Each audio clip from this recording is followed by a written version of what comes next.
అహ్మదాబాద్ విమాన ప్రమాదం తర్వాత దాదాపు 15-20 విమానాలు ఏదో ఒక సమస్యతో ఆగడం జరిగింది.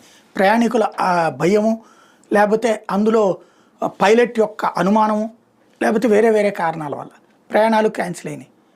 అయినా కూడా ఎందుకని ఈ వ్యవస్థలలో లోపాలు తేలట్లేదు అనేది అర్థం కాదు. తాజాగా లుఫ్తాన్సా సంబంధించినటువంటి ఫ్లైట్ జీరో ఫ్యూయల్తో ఒక్కసారిగా కనిపించింది. అంటే ముందు ఫ్యూయల్ అక్కడ ఫస్ట్ ఏంటంటే ఫ్లైట్ దిగ్గానే ఫ్యూయల్ నింపేస్తారు. ఈవెన్ విమానం ప్రారంభం అయ్యాక